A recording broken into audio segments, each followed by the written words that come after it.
Tamil cinema மட்டும் இல்ல, தென்னிந்திய அளவுல மிக முக்கியமான நடிகைகள்ல ஒருவர் தான் த்ரிஷா. த்ரிஷா அவர்கள் சமீபத்துல போடக்கூடிய பல போஸ்ட்டுகளை டீகோட் பண்ணி, அவங்க பாருங்க இது மீன் பண்ணி தான் போட்டிருக்காங்க, அவங்க விஜய் கூட வந்துட்டு அரசியல்ல இணைய போறாங்க, அவங்க தான் துணை முதலமைச்சர், அப்படி இப்படின்னு சொல்லி ஏகப்பட்ட கிசுகிசுக்கள் இணையத்துல கசிந்த வண்ணமா இருந்துச்சு. சமீபத்துல இது எல்லாத்துக்கும் முற்றுப்புள்ளி கொடுக்கும் விதமா த்ரிஷா அவர்களுடைய அம்மா ஒரு பேட்டி ஒன்றுல திட்டவட்டமா சில விஷயங்களை தெரிவிச்சிருக்காங்க. அதாவது த்ரிஷா அவர்களுக்கு விடாமுயற்சி, குட் பேட் அக்லி, சூர்யா 45ன்னு சொல்லி ஏகப்பட்ட படங்கள் லைனப்ல இருக்குது. அவங்க இந்த அரசியலுக்கெல்லாம் போக மாட்டாங்க, அவங்க சினிமால இருந்து விலகி அரசியலுக்கும் போக மாட்டாங்க, அவங்க சினிமால தான் இருப்பாங்க அப்படின்னு சொல்லி சினிமாவில இருந்து விலக போகும் த்ரிஷா அப்படின்ற அந்த ஒரு கிசுகிசுப்புக்கு முற்றுப்புள்ளி வச்சிருக்காங்க. இது பற்றிய உங்களுடைய கருத்துக்களை மறக்காம கமெண்ட்ல ஷேர் பண்ணுங்க.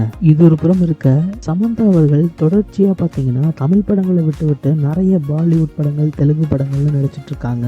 அவங்க ஏன் இந்த மாதிரி ரொம்ப குறைவான படங்கள்ல நடிக்கிறாங்க அப்படின்ற கேள்விக்கு சமந்தாவும் திட்டவட்டமான ஒரு பதில் ஒண்ணு சமீபத்திய பேட்டி ஒண்ணுல கொடுத்திருக்காங்க. அதாவது அவங்க நடிக்கக்கூடிய எல்லா ரோல்லையும் ஏதாவது ஒரு கஷ்டமான விஷயம் இருக்கணும், அவங்களே அந்த ரோலை வந்து ரொம்ப சேலஞ்சிங்கா எடுத்து பண்ணணும், அது மட்டும் இல்லாம ஒவ்வொரு படத்தையுமே வந்து தன்னுடைய கடைசி படமா வந்து நினைச்சவங்க நடிக்கணும் அப்படின்றது தான் அவங்களோட ஆசையா. அவங்க நினைச்சா எக்கச்சக்க திரைப்படங்கள் நடிக்க முடியும், ஆனா அவங்களுக்கு அந்த மாதிரி நடிக்க விருப்பம் இல்லை. இன்னும் சொல்ல போனா அவங்களுடைய கடைசி காலகட்டங்கள் இது சினிமா வாழ்க்கையில. ஸோ நல்ல நல்ல படங்களை செஞ்சு நடிக்கணும் அப்படின்னு தான் நிறைய படங்களை நிராகரிச்சிட்டு இருக்கேன் அப்படின்றத சமந்தா சமீபத்திய பேட்டி ஒன்றில் தெரிவிச்சிருக்காங்க. உங்களுக்கு சமந்தா பிடிக்குமா, த்ரிஷா பிடிக்குமா அப்படின்னு மறக்காம கமெண்ட்ல ஷேர் பண்ணுங்க.